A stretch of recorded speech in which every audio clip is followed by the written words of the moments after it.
Oh, hey, stranger. I couldn't help but notice you need there's an empty seat here. You mind if I sit here?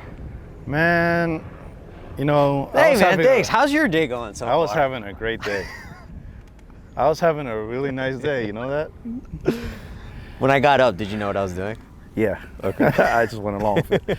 Man, I was having a great day. I'm fine. How are you? I'm great, man. Yeah, what's been on your mind? What's weighing on you these days? I mean, honestly, this podcast I was just mentioning off camera before we started rolling, has been a form of therapy, ironically.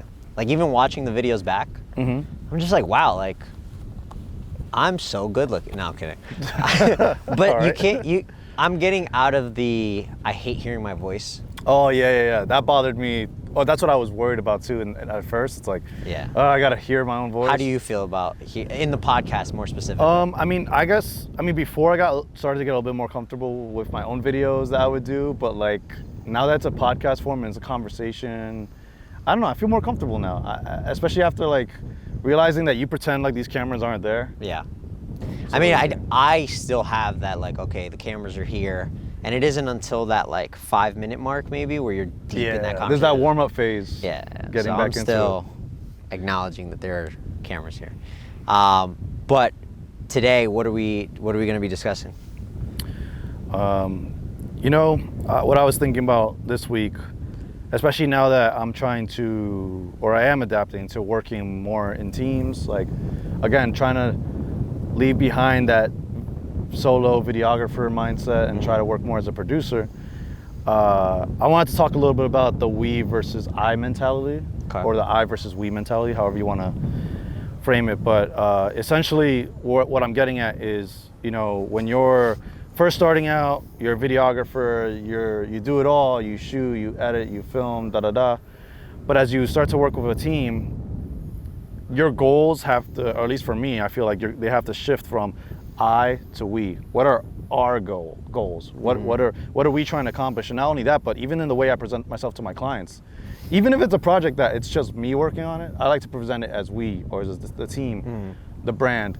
And I feel like that's a mentality that can be dangerous if you're only focused on the I. I feel like it's hard to grow because. Let me ask you a question. Yeah. Do you feel that is something? It's almost like an amateur mentality, and then it isn't until you start to understand, oh, so this is how it actually is supposed to be. Now I can't go back, or is it something where even now to this day, people that have been in the industry for 15, 20 years, they still have that I versus we mentality? I don't think it's tough because I want to say there isn't a right or a wrong way to go about it.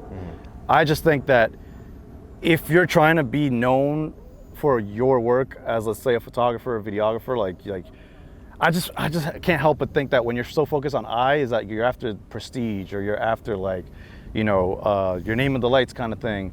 Whereas a status thing, right? Because you're focused on, like, what am I doing? What am I accomplishing? But when you focus more on the we, you're dropping that ego. You're letting go of that ego, and you're saying, like, it doesn't matter if my name's involved or if my name's in the headlights or whatever. I just care about what the team accomplishes.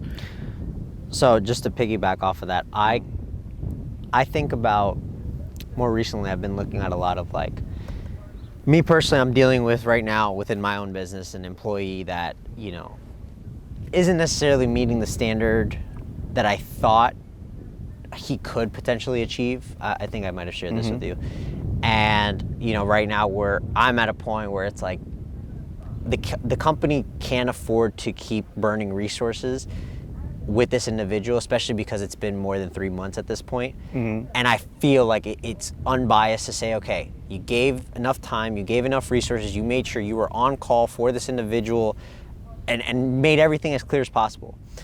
And so, you know, I take full accountability of understanding the importance of, within the business, there needs to be, why should people, this is more of a question for you, why should people be in the we versus you mentality? For me, I think you can just accomplish more when it's we. And not only that, but I feel like when you're presenting yourself to clients or interacting with clients, you're giving almost like a sense of safety to the client when you're trying to say that it's a team as opposed to just an individual. But also, like, for example, I'm just going to use a personal situation that I think will help illustrate this a little bit better. I've been partnered with people in the past that, we presented ourselves to the team as a team. We're selling ourselves as a team to the client. But then when we have conversations with the client, it was all I. They were referring to themselves as, I'm going to do this, I'm going to do that. This is a team member on your team that's saying This, I. Yeah, that's saying I. And it's like, and I tried having these conversations multiple times where it's like, we should really frame it as we, because again, remember, the service that we're delivering, it's a team effort. It's not just you.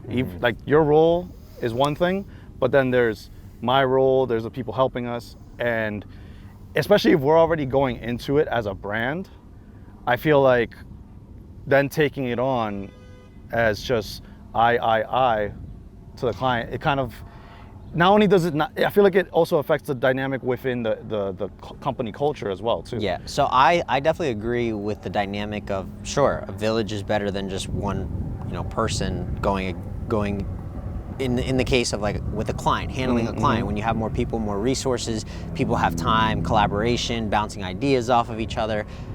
But now, I can't help but say it's easier said than done, right? How do you, because I've seen it, right? At the end of the day, so-and-so, and I'm just in this, just spitballing here, like Jesse O Visuals Productions. How do you bring in someone, Jesse, with your name on the brand, and make sure that they feel like they're a team member? It's not about me, it's about we. How do you, as the business owner or the team leader, right? How do you deliver that to a team member? Because then, I can't help but, like, play devil's advocate here. The person that is working with that individual, it's like, well, it's more about him. Even though you're saying, Right. well, his name's attached to it at the end of the day. He gets the that's a great guts point. and glory. So yeah, I mean, right now, that's why also, to that point, I'm in the middle of rebranding Jesse O Visuals. Like, it's not going to remain Jesse O Visuals for that much longer, because that brand was established, again, when I was solo. And now that I'm changing to this mindset, I want to transition that part of my business in a way where it's like, this is a team, and it's not just Jesse, or it's not presented that way. And I'm not talking about the wedding side. The wedding side, I feel like, is different because that's a different marketing approach. That's sure, a different 100%. type of thing. There needs to be a level of, like, hey, who... Personal right. relationships with the client. They want to know Jesse's going, let's say, as opposed to someone else. But when it comes to the production side, which is a lot more team-based, I'm starting to adjust that, because I did recognize that, it's like, well, it has my name on it. When did that change for you? When did that change for me? I think potentially when I decided I want to be more of a producer, but also I think once I experienced what it was like to work with someone that was so that was supposed to be partnered with me, but was so invested in just themselves and what they're getting out of it as opposed to the team. That's when I kind of had to do my own self-reflection and say, like, do I do that? You know what I mean? Like, kind of like thinking, like, checking yourself a little bit, like, like, am I a team player? That's where, like, my mind's at the moment. Okay, because I just to piggyback off of this idea, with what I'm currently facing with, again, I don't want to come off as biased. Am I the issue? I want to make sure I'm not, like, dismissing this individual because of my lack of, being. But, I would love your take on this, and hopefully we remain on track with the topic. But, how do you determine, okay, this is definitely this team member thing, and it's not me, right? So for me, I can't help but, like, okay, the brand in itself needs to have a culture, right? And it can't, it maybe vary along the lines of who I am and my self-identity, but I want to be very clear, it is the brand's culture, not Brian Cruz's culture. Creating that separation between Brian and Evolve. In your experience, have you dabbled, have you experienced that? Have you seen the difference of not having it present and now working on maybe something that has it more present? Like, what are you actively doing in your transition? So I think, for example, determining pillars when you're defining your brand, I feel like, honestly, like, my pillars, let's say if I have 3 pillars, right? My 3 pillars as an individual are probably going to be different than the 3 pillars for my company, because it's a different dynamic. Again, it's separating that. But also, I like the idea of establishing that culture or understanding what it is now that I'm transitioning beforehand, because now it's easier to say, you know what, maybe this person isn't a good fit for my team, or they are. Whereas before, I feel like learning this whole business and stuff, I was just trying to partner with whoever was down, and now it's like, wait a minute, I can't do that because they might not align with what I'm trying to do or the way I work, or culturally speaking, like maybe they are the type of person that's just not a team player, and that's okay. Maybe they are trying to be solo, and I again, I want to like emphasize that there's nothing wrong with that. I just know now that for what I'm trying to do, I need team players. I need to be surrounded by team players. Yeah, and I think too. Sorry, I'm going to cut you off. It's interesting. I'm now in the midst of really dialing in a onboarding. I was told recently via YouTube University, the same way you go about outbound and reaching out to clients for work is the same way you need to do that for your internal company. Bringing on employees, bringing on team members. Like you need to partnerships. You need to see it as competition ultimately, like where it's like, hey, what's different from your video production, your creative agency, whatever you are working with said client, and why should they pick you? And the same way you're gonna strategize and come up with different ways to like, hey, I noticed this about, right? Whatever your outbound method is, that same level of urgency you have with that or precision should be the exact same in your employee onboarding. Hey, does the team member have all the tools and resources? So for me, for example, my specific case, it's a social media manager, right? And so this individual, again, I being, new to, or I wouldn't say new to the social media game, but identifying, hey, I'm not an expert in social media management. Let me bring in someone that is an expert. Yep. And so I brought in someone that wasn't necessarily fit the expert level, but they were probably beginner to intermediate. I would say at least more than me. And I couldn't help but say, okay, I'm gonna take a chance on this person. I think we have a similar fit. Like this is also my first time, full disclosure, like this is a remote individual. So, okay, like this is gonna be a learning experience for me. And I'm obviously gonna have to pay this individual. So, hey, I'm paying to learn. And that's the name of the game. I believe in that. And then it doesn't come to a point where now I'm like, okay, does this person have, weekly meetings with me to touch base, our clear goals, clients, all these different things. And I couldn't help but just be like, okay, this person is just not getting it. But circling back to you, like the culture and determining that, how do you know what to look for in a team member? Do you know what you want in a team member? I feel like I know, but I don't feel like I have like a strict outline of what this individual has to be. Like at least personally, I think I look for characteristics, traits, but I'm not consciously looking for them per se. It's more like as I work with someone, I recognize like, oh, they're considerate, or oh, they do this, or they go out of their way to do X, Y, Z. And it's more about character for me, at least, because I know that I can rely on that person if they show it. Just, it's almost like, again, because I don't have a set structure or system for this, it's almost like I experience different individuals in a trial basis. And then, there's people that they really stand out, and I'm just like, oh, damn, okay, this person fits in this kind of niche or this kind of role within what I'm trying to do. And that all came from like finally letting go of that, like me doing everything myself kind of thing, like similar to you, like outsourcing, finding somebody that can do this. Because it's like you end up saving time and you end up learning more and you end up producing better work. But I feel like I was stuck in a while in that mindset of like, no, I gotta be the one to do all this stuff. Would you say, because I know you say this a lot about hustle culture, would you say that had to do a lot with that type of mind of like, no one's doing it like me. I'm doing everything. Like, you can't take that away from me. You don't know my grind, son. I'm out here doing editing. I'm out here shooting. Like, I do it all. You don't know what it's like. I'm an entrepreneur, right? Like, I can't help but identify that, at least early on in my stages, it was like, dude, I'm a kid that's 18 making X amount. Like, none of my friends are doing this. I'm my own boss. And so you get caught in that self-reflection or what's being put, especially on social media, of like this idea of like, you have to run yourself to the ground. I'm doing this, I'm doing that, da-da-da-da. So at least for me, that's what I think. I went from that, okay, it's not about that. It's about, hey, how can you ultimately, work smarter, not harder, and be able to do it at a certain scale or volume, right? There's levels to this. Yeah, So absolutely. like I can't help but that you mindset, and this is, some people might disagree with this, but like having that you versus we mindset is childish. It's very beginner level. It's very amateur level.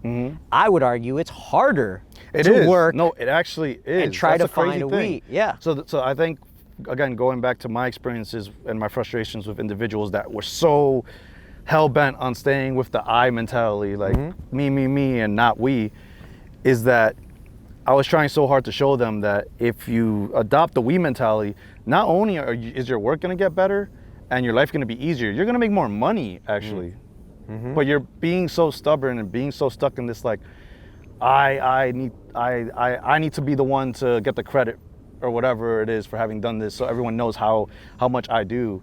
It's like, do you think that's a nurtured mindset, or that's like a nature given? Like some individuals are just like that. They need to be the center of attention. They need to have that. Or is that something that you think they were nurtured to think like that? I think it could be a mix of both, honestly. I think that some people are just like that and they're never going to change.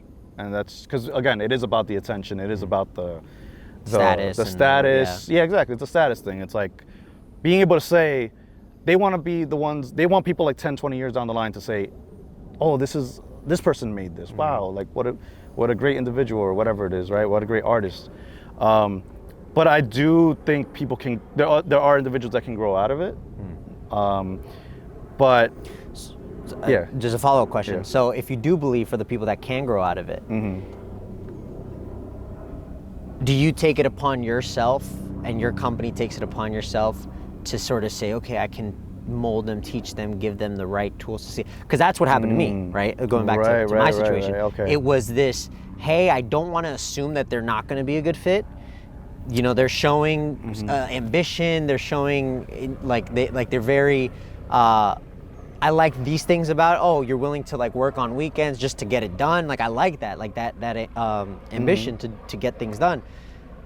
You might not know the technical, and you can definitely learn that. Right. So that's where it's, how do you identify that in someone? And if in your case, maybe if you were me, what would you have done or do differently? So I think it's still important to have empathy for people, still be empathetic to a certain degree. Like, I think it's important to have those conversations, let the person know, like, hey, like, I think you could be doing X, Y, Z, like in a way that, presented to them in a way that they know that you're trying to help them, right? But I feel like there's a limit to how much you could What is be that? empathetic. How can we find that, or how can someone gauge this level of, I'm being my empathy is taking hold of this, and I'm actually, like, you know, now it's hurting signs? you. There's a point where it starts to backfire on you. What does that look like? At least, like, again, and I'll share what I think it is, but I would love your take on what are the actual signs of it hurting you? What does that look like? Are you losing sleep? If I have to put my hands in, if I haven't involved my hands in more than I bargained for, if I'm putting out fires, like for example, if that person is causing situations that are having awkward or bad conversations with clients now, like it's affecting my brand, or it's a bad reflection on me and everything that I've built, like. So I want to stop you there, right? Yeah. You said your brand. I know. But Jesse. I know. I thought we were we. I know. It's a team. No, you're right. No, and it's good to point that out. Yeah. But I still think that there's a certain degree of, like, you know, you still gotta remember you're still an individual as well. Within the brand, there's still, you know, Brian that started Evolve Frame, let's say, and is working his ass off, and like, you still can't risk all of that, or you can't allow another individual to put you at risk. So I feel like, at least for me, maybe I have too much empathy. For me, it's usually when, if it's gonna affect the brand's reputation in a negative light, that's when I need to start like saying like, oh, wait, this is not it. I'm sorry, like, especially if you've already had those conversations like time and time again. But also sometimes I feel like, at least this is the way I think, because it's happened to me in the past and it's how I learned a lot of the ways. Sometimes some people have to learn the hard way. And I always hope that if they are learning the hard way, that they learn from those experiences and find themselves in a way better position in their career down the line. And maybe, you know, that tough situation with me might have contributed to that, because I know that there's been rough moments in my career where those were moments that lit a fire under my ass, and I ultimately improved from them. But not everyone has that mentality. Yeah. You know. And So- I just want to piggyback off of something you said about how I like was saying, oh, but it was we. Yeah. At the end of the day, it as much as the idea and the goal is to make it a team effort where everyone's so invested. Like there are some people, and this is what I love about Apple and companies like Google, people will like go above and beyond for these brands. Right. And unfortunately, the CEO, you think he's shaking hands with every single person there? It's like, no, he's probably shaking hands with people up more. But it's the culture that's created and the amount of output that you're doing. And this is where I come back and I say, I always remind myself, no one's ever going to care about your company more than you. No, The yeah, moment yeah. you're able to identify that and get over that, Yeah. it makes things a lot easier. Just like, hey, any person that I bring in, as much as they're a great person, then they might care. It's ultimately they know. Like for example, if Google, right? If Google were to hire me, at least, I like to say I'm a very, go hustler. Like I'll get things done, and I can't help but feel like at the end of the day, it's like if Google lets me go, I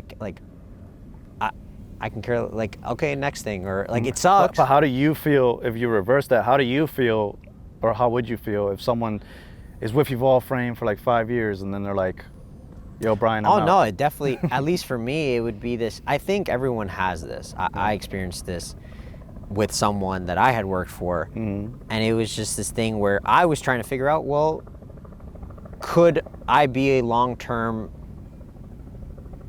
piece in this company? And ultimately, I could have. But what it came down, and I will say, this was very interesting. I did experience a level of like, this is my brand, even though I don't have any equity. I had that Google moment of like, I'm willing to do everything for this guy. Oh, I'm on a off day, I'm in bed, or like I'm about to go to sleep. Oh, what? You need an extra? Oh, you need me to go drop this off for a gig because something happened, someone forgot it. Yep. I got you. And I couldn't help but feel so fulfilled doing things like that, even though I wasn't getting paid to do that specific job. There was a level of fulfillment. And I think that's where I'm trying to like find that balance of, okay, I know I experienced it. There definitely are people out there, because this is how I break it down. If I'm a human and I felt that emotion or that level of commitment, there has to be someone else out there that could potentially do that. So what would you say, what aspects of that culture do you think had you in that state of mind where you were willing to contribute in that way? It definitely comes down to treatment, right? Like it goes after forget the gig, forget the job in itself. We might have a guest baby in the show. Perfect. It's okay. Forget all the. Should we break or? No, go ahead. Go Okay. ahead. I think it's cool. All right. I'm gonna just pull one out. At least it's about respecting your time, right? And so if we're gonna have a discussion that isn't necessarily it's work related, but I'm not getting paid to have that discussion. Yeah. But the fact that they took the time to say, hey, we're gonna meet for breakfast, we're gonna have coffee. Oh, don't worry, it's on me. Those little things, that adds up. Because you feel like you're being treated like a person with respect. I feel like I have a level of authority. I feel like, hey, wow, this person really cares about my well-being or what I have going on for myself.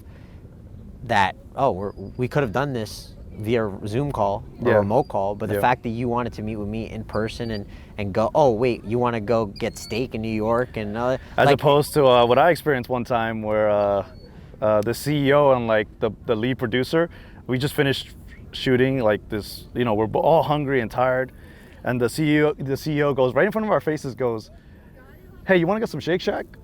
All right, cool. Oh wow! And Shake Shack out of all things too, and I love burgers. So and then they're like, okay, you guys could go back to the studio and whatever. But I'm like, at least now being in a position where I do get the opportunity to hire people for gigs. Like, first of all, I love food and I love sharing food, and I don't mind. Like, I love that community aspect of let's go out, eat together, whatever. But I'm saying, even if you were to do that and say like, screw these guys, we're gonna go get food. Why say it in front of everybody?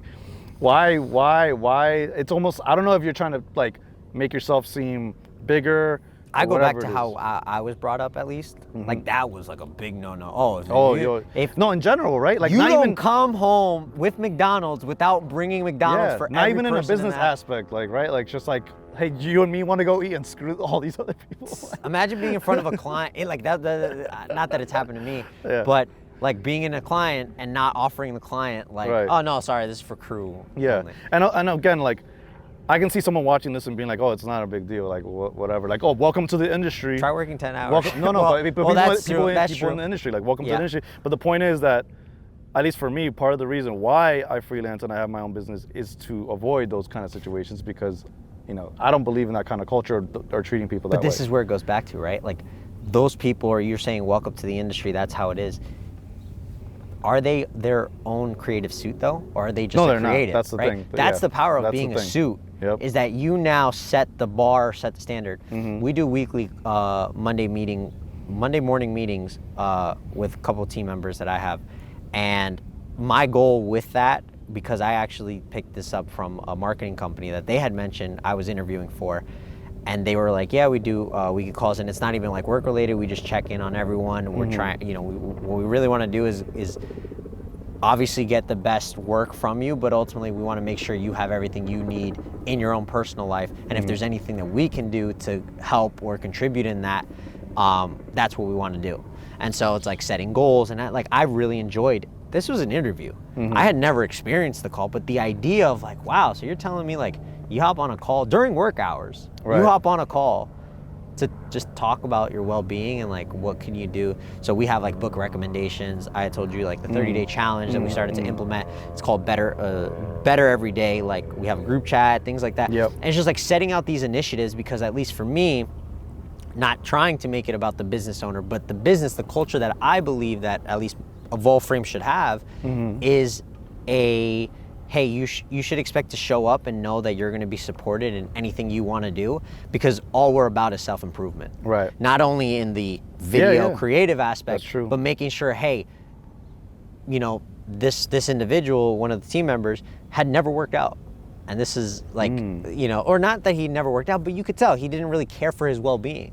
And being a now health and wellness specific brand, I'm like, I can't help but like see the effects and be on this trend of health. So would you say Evolve Frame is not just only trying to create a great experience for their clients, but also for employees, for 100%. contractors?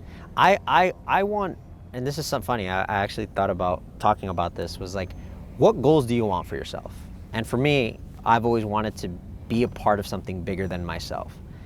And that can be so broad and mean so many different things, but like companies like Nike, they host these events, or I can't think of any other one, but like there's so many companies that host events when their main focus is not events, it's more, hey, Nike, it's a clothing brand, or you know, but they created a culture. They've created this you know, just community of people in so many different areas.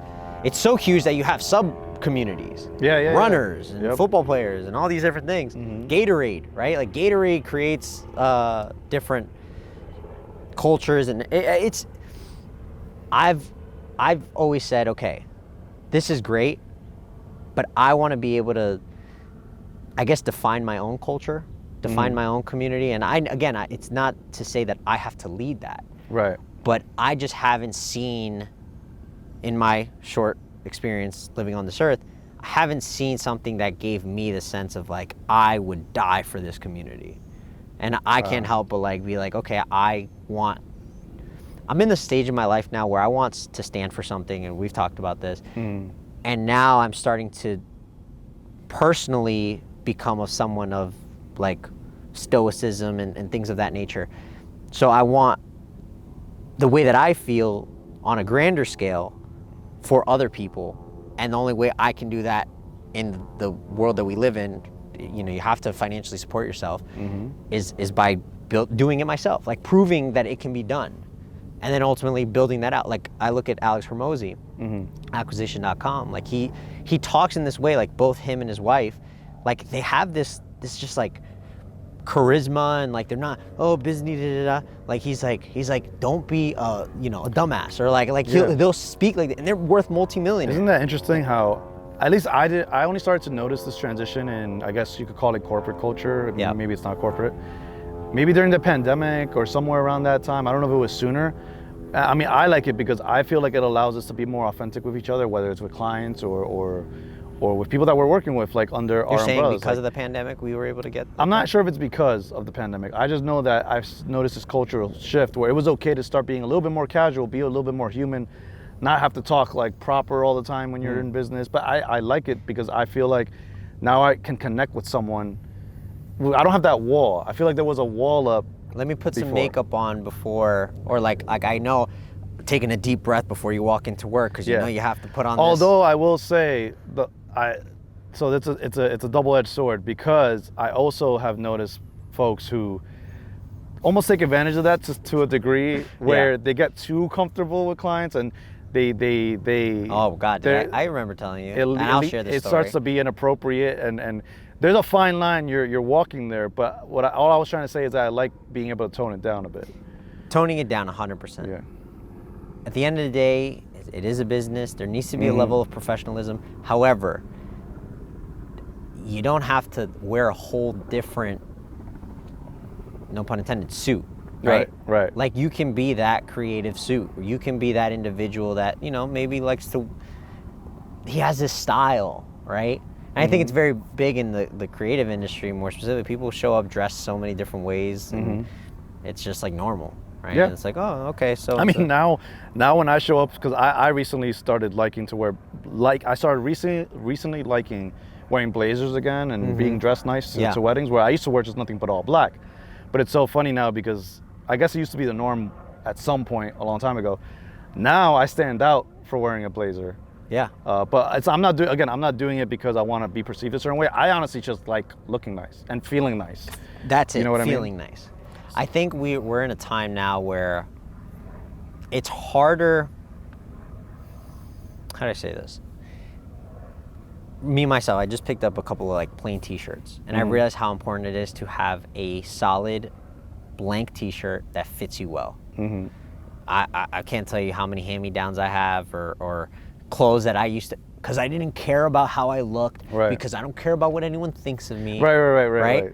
I used But to wear. do you care about what you think about yourself? That's the thing, right? So now having this idea of myself or who I want to become, now there is that, okay, let me double check in with my future self. Hey, would I enjoy what I'm wearing right now? Do I enjoy, like for example, before like these glasses, I probably would be like, that's too nerdy. That's too, But I think you build confidence within yourself of just like, how do I feel about these? Your identity. It's not about what I would look like or if I could be. Listen, if you perceive me as a nerd, great. You know why? Because you either think I'm smart or you might think I'm dumb, trying to look smart, but guess what? It's on you. I'm actually smart. But I get what you're saying from before about like being like, oh, I don't want to be looked at, because you can end up almost being controlled by trying to be so counterculture, where now you don't even care about yourself or what you're trying to do. What for is yourself. not in, so I can be that. Let me just be the opposite of what's cool or whatever. It's like, okay, man. But just I want to share a story about how you were mentioning like toning it down, right? There's that level of like, I'm with the boys on a weekend versus, hey, I'm in front of a client. At the end of the day, anytime, at least me, myself, if I hear a client, okay, someone is working for someone. No matter what you want to think or believe, everyone works for someone. Parents, kids, like, parents, you're working for your kid. Don't look too deep into it, but like you're working to build them up. And kids, you want to be a good reflection on your parents, so you have to make sure you maintain that. So I had worked. We were doing a shoot in the city, and I brought on this PA because I needed an extra pair of hands, and I never worked with him, but he came. He actually didn't come referred. He just had DM'd me and had my information because someone had passed it, and he was like, hey, like this guy does work in this industry, you should reach out to him. So he had reached out to me, and I was like, oh, okay, like I like that. You're reaching out, you're looking for work, sure, let me see if something comes up. Let's try it out. Comes up, okay, shoot happens, shows up, hey, he's 30 minutes late. All right, off the bat. Again, giving him the benefit of the doubt. Right? I don't want to be I'm the boss and you need to show up and I'm paying. No. Hey, it happens. Let's give him the benefit of the doubt. One strike. Who's counting? If that. He shows up a little bit late. Kind because he the traffic or couldn't find it was trying to find parking. Okay. Especially Gotcha. you know trying to The find parking in the city yeah, is no, madness. like literally tax on another 30 minutes. This is a pro tip. Tax on another 30 to 45 minutes. If you're gonna show up on location, let's say it's scheduled for 4 o'clock. Add an hour. Add an hour. Add an hour. Like you never know. take that hour to find parking wherever. And if it's it Long is. Island, add 2 hours. I didn't know that. Now I know. And so he ends up showing up, you know, hey, just do me a favor. Like right now we're working on this. Just here, take this. I forgot what I had him do. I think it was like take BTS for the time being. And you know, he was great. He was on it. He was on it. I just laughed because at one point he was on the floor getting like this like really like extra angle. It came out great. Yeah. But it was just like, damn, this guy's committed. I was like, all right, cool. Makes up for the 30 minutes being late. But every time we would move to a next location, he would be cursing up a storm. Oh. And he would just be Like out loud in front of everybody? Oh yeah. Oh. Like okay. I'm gonna have to bleep this, but he was like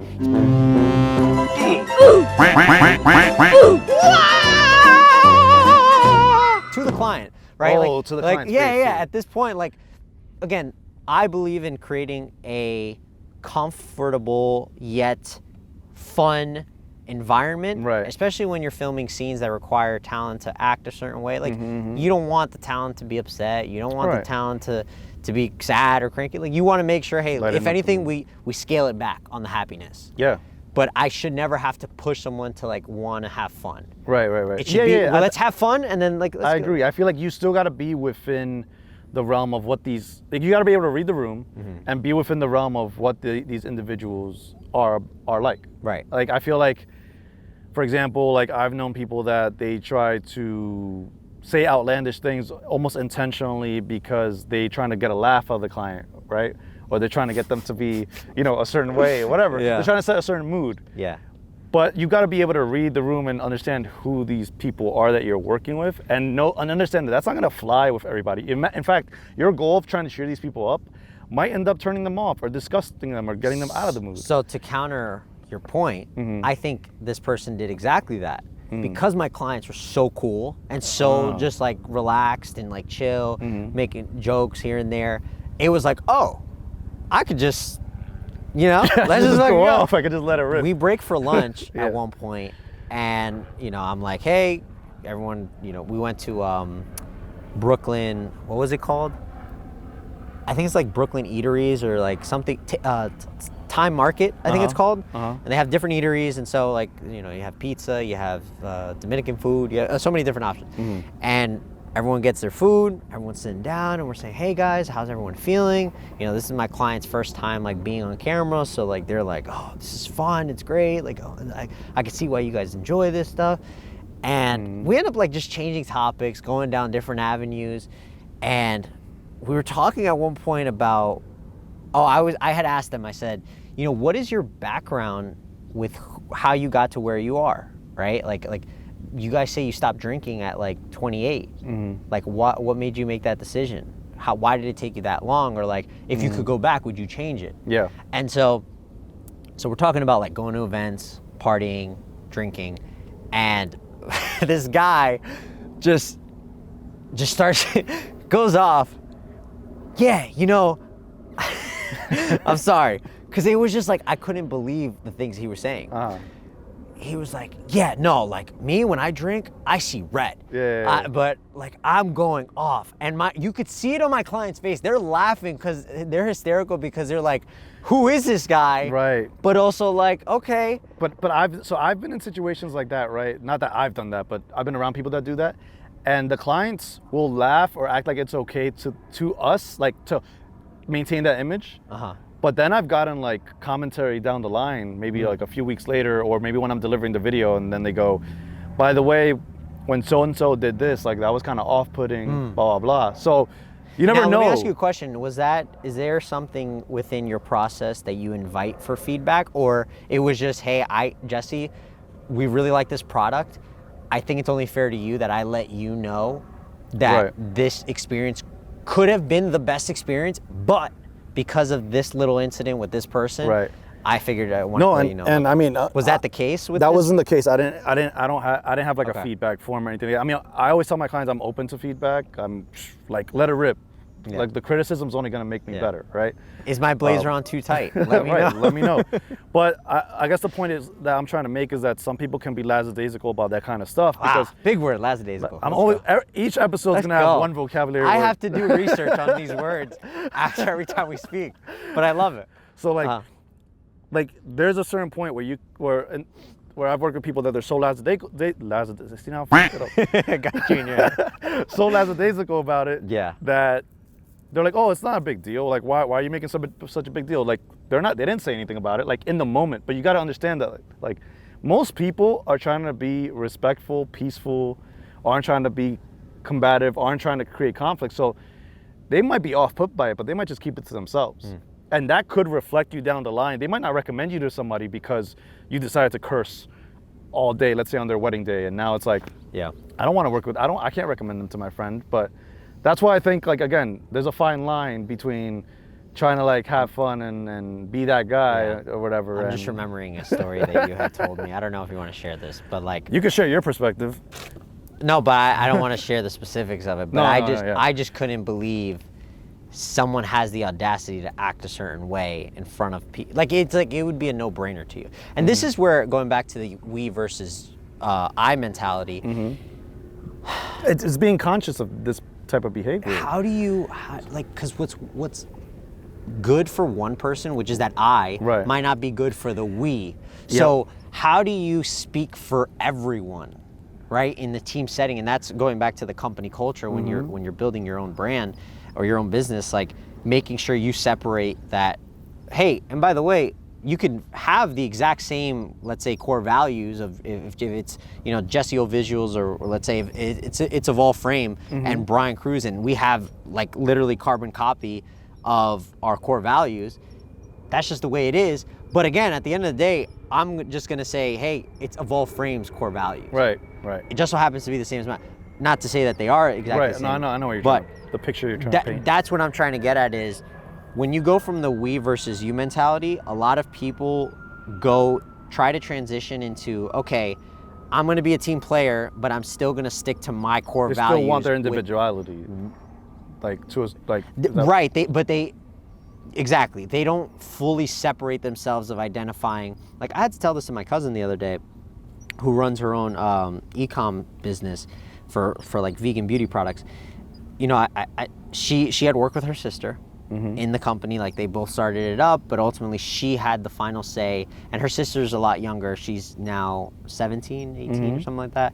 And she's going through her like teenage phase now. She has a boyfriend. She's not taking the business as serious. Like this was something she did with her sister. Now the company is all under the older sister's name. And of course, this is her livelihood. This is her income. This is what she does. Right. I told her, I said, no one's gonna care about the business more than you. And for you to think just because she's your sister and she started this with you, you would think, hey, you have this, and your name's on the company. Right. Hey, you have the same love and passion. But at the end of the day, it's not her business. Legally, at least, like on paper. Right. And she knows that. Yep. And so part of her, I told her, I was like, hey, you either give her equity, right?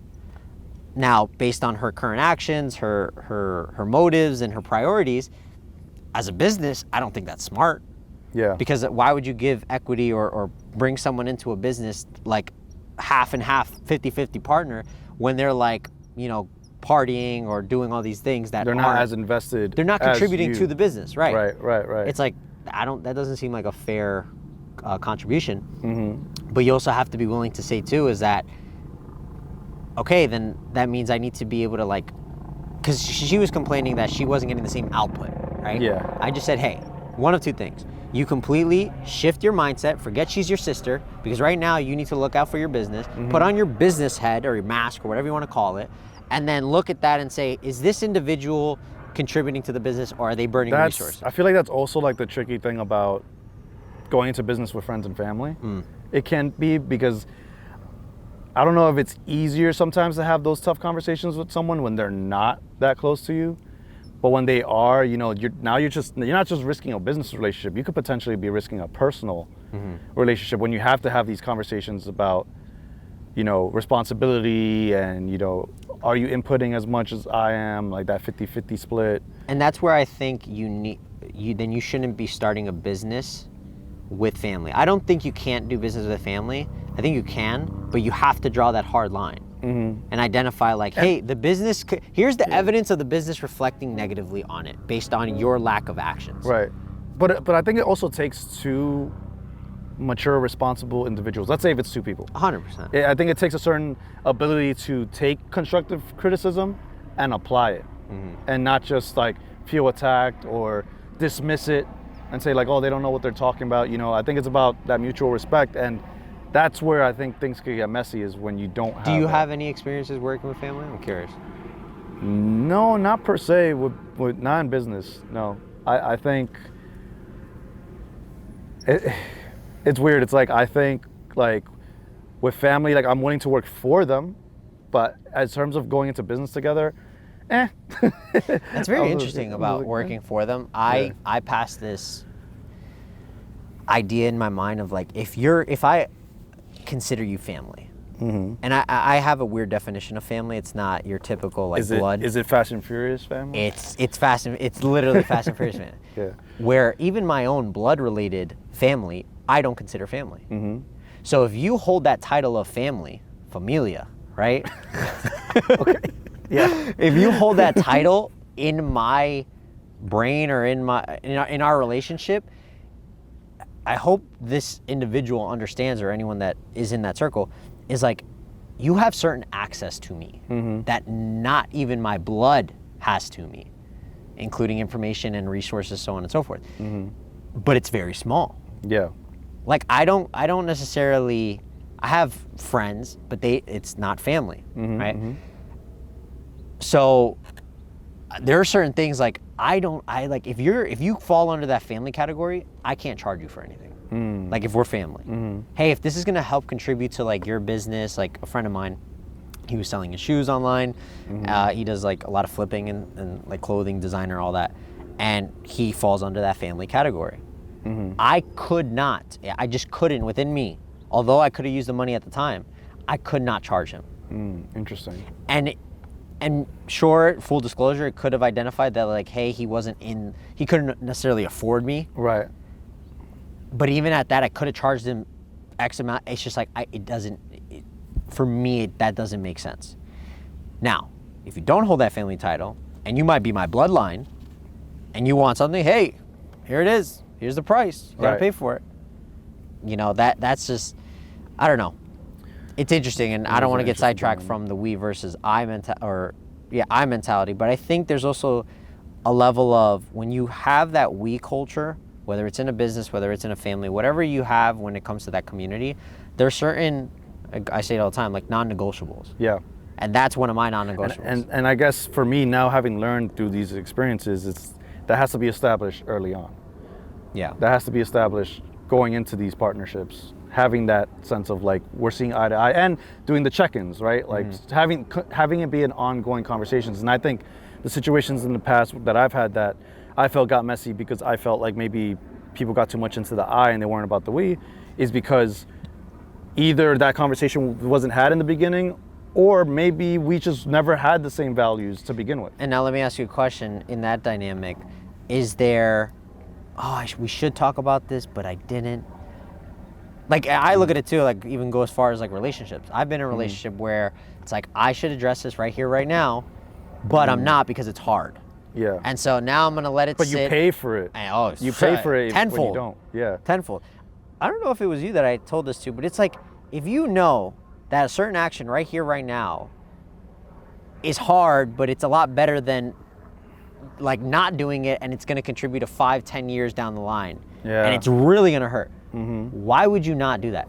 Alex Hormozy, that's who it was. He said it. He's like, if you have everything to gain from yes and nothing to lose from no, why would you not?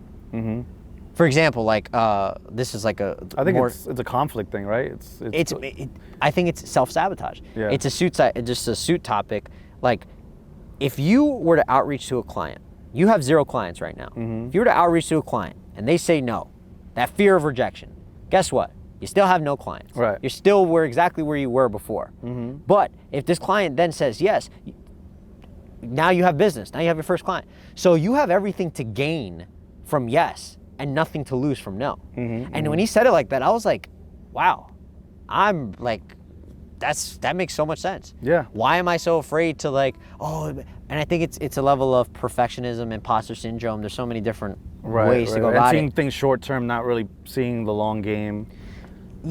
I would say it's the opposite. Yeah. Of like, oh, it's the long game. I want to make sure this partnership, by the way, this person doesn't even know I exist. This creative partnership is perfect, so I need to make sure I reach out this way, and then I never get to it. Right. The brand, this brand right here, Vivo Barefoot. The picture I sent you. How long? I told you about that. Like that was almost a month ago. 6 years ago. Yeah. Yeah. And I still haven't reached out because it's not perfect. I need the assets to have. And so I'm catching myself in this, like, they don't even know I exist. Man. They don't know and now I'm saying this out loud. I'd be a hypocrite if I don't reach out to them. So now I'm glad I said it out loud. Like my goal this week is to send that thing out. That's happened to me with so many things, websites, Instagram posts, it's just like, you're just stuck in like, no, I gotta do it this way, it's whatever. It's gotta be perfect. It has to be this. If you don't get started, you're not gonna get anywhere. If you don't just take that first step, because you build that momentum, and next thing you know, things are happening for you. This podcast, we could have easily been like, one day. Yeah. No, I can't. That's where I go back to like having that therapy. There's so many symbolism with doing this of, hey, this is something that was started from nothing. This was on a phone call. I was saying, hey, Jesse, what do you think about this? Like this idea. And then we've been able to commit, execute, and I'm like, damn, we're on episode 3. Yeah, I mean, got episode 4 lined up with a guest.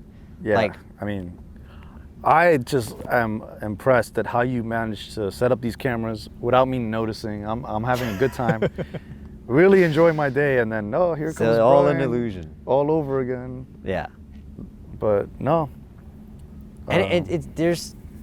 I'll be honest. During this episode, I was just like, I'm like.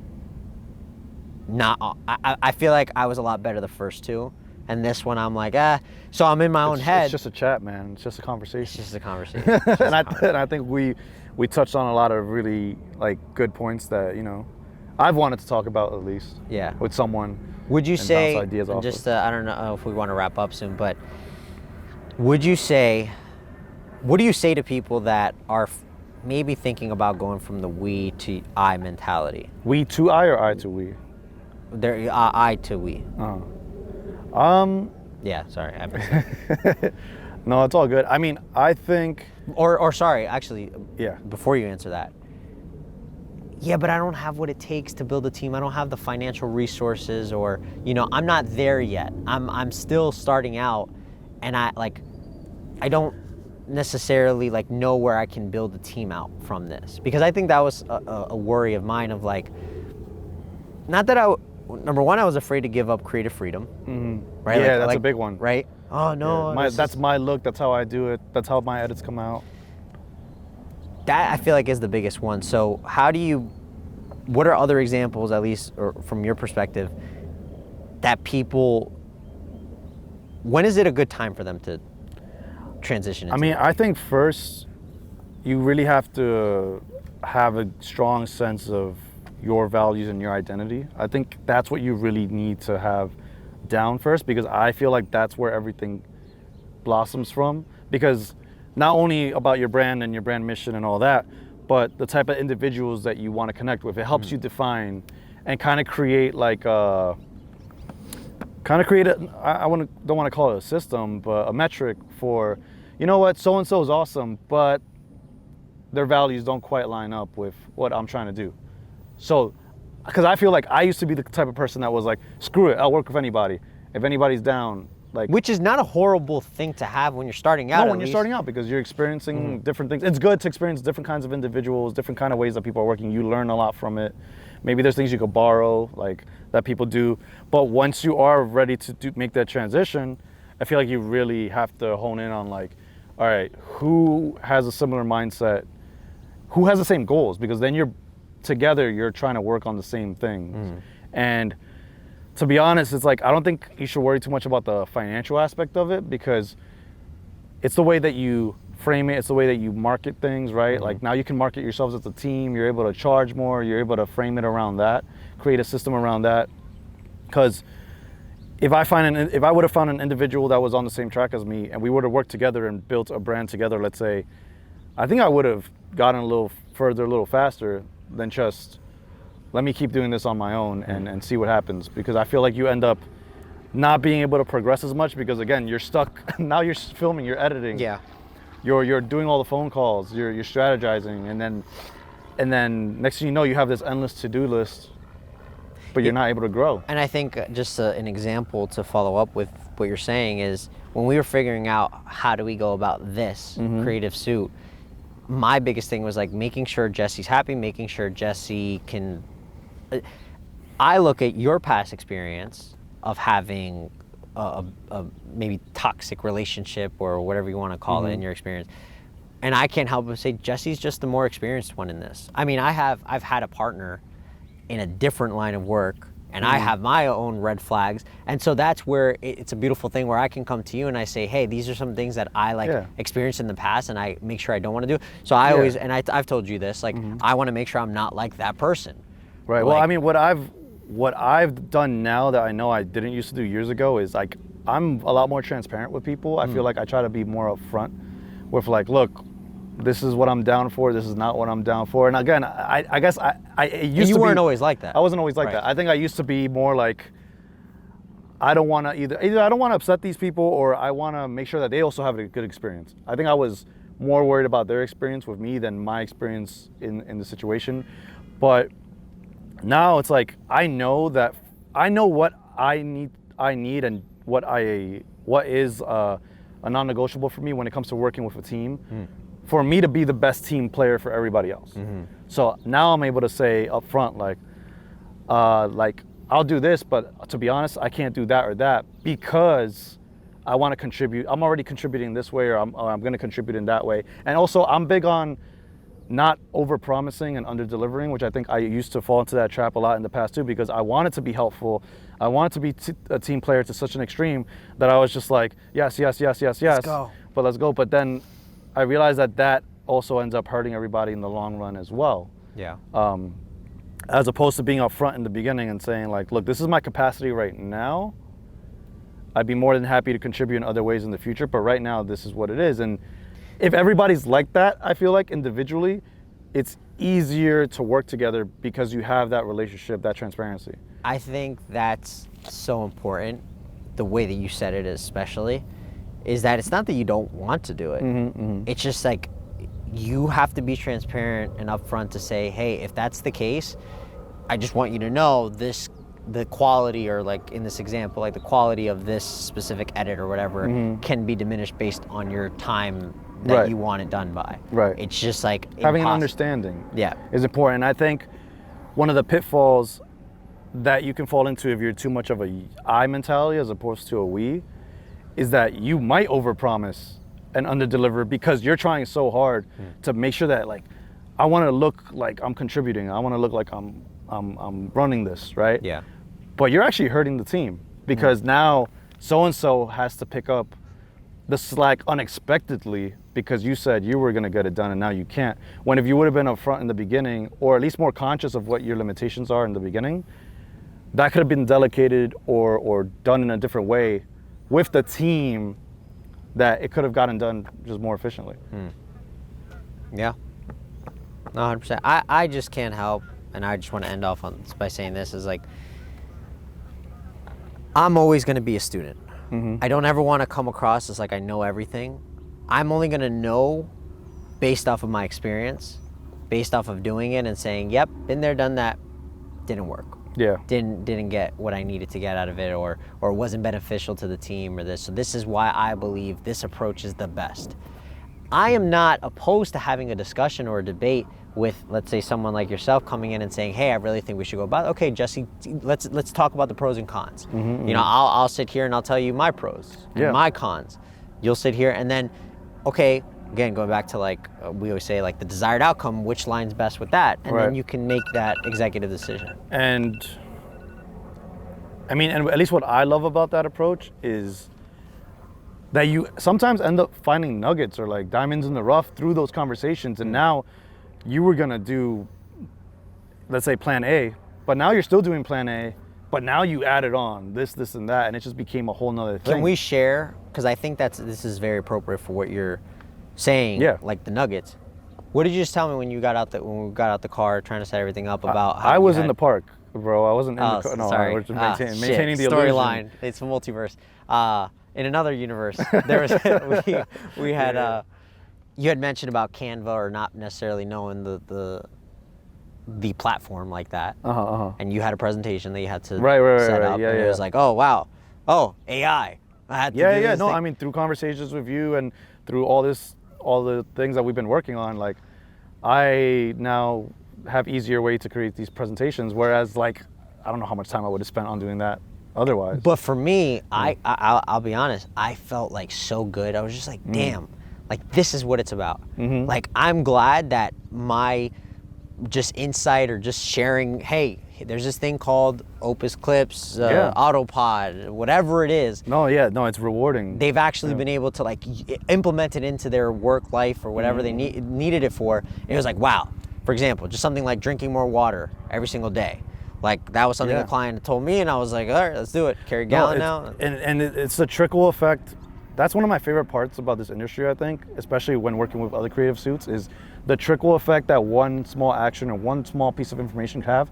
For example, I know this kid who's in college right now, and I knew him when he was in high school, when he was graduating, and a friend of mine and myself were with him, and you know, he was getting into photography, he was going to study photography. So we had a conversation based off our experiences and our pitfalls and what we learned. We had a quick conversation with him and was like, we were straight up like, man, you could start a business while you're in college. Like you could start your photography business now, because he's going for a photography degree. And like, if he would have followed my trajectory, it would have been, okay, fine, just go to school. Don't start. Get the wait classes till you out. get to the Wait degree. till it's the right time after the degree, which I did that throughout college, and I did that with grad school too. Like, I just was like, no, I gotta get the degree and then I can start my business, whatever. But turns out he took our advice. And now, I believe it's his sophomore year in college. He is the top photographer in his school. He's getting hired in concerts. He's getting hired at events. He's the go-to guy. And like, I had a dinner with him recently, and I had that same similar feeling where I was like, whoa, if we hadn't had that conversation with him, like who knows? Like, and he was thanking me. He was like, thank you for like sharing that insight. And he was remembering that conversation we had. And now when he's done with college, he's gonna be so far ahead of his peers with such an impressive portfolio and business experience and all that. And it's just so important to share that knowledge and pass it down and keep it going, man. I mean, it's exciting. Words are just legacy and generational wealth, right? Like, what are the things you want to leave for your future generation? It doesn't have to be family or kids. It's just like the people that have crossed your path. I at least know, like, I think there's a Drake lyric and I can't remember it, but it was just like something about like who's gonna show up at my funeral, or like what are they gonna be saying, and like I'm on that mission of just like, I don't want to have an empty funeral. I want to have a funeral where it's like, at the end of the day, listen, like I'll be gone, but if they're able to say, yeah, grandfather or dad or you know, cousin, friend, whatever it was, I remember he said this and he led by example. He did it. He showed, like he didn't let the excuses or anything, or the idea of where he came from or a victim mindset, like he executed on that. And I now have that confidence or whatever. I gained something from him. That I think is priceless, and everyone should be striving for, you know, that type of inner gratification, fulfillment, you know. So with that, this is a beautiful way to end. Beautiful day. I'll let you outro this. All right, so I'm gonna leave because I'm tired of this guy, and well, this was fun, and please stop following me. I am really uncomfortable.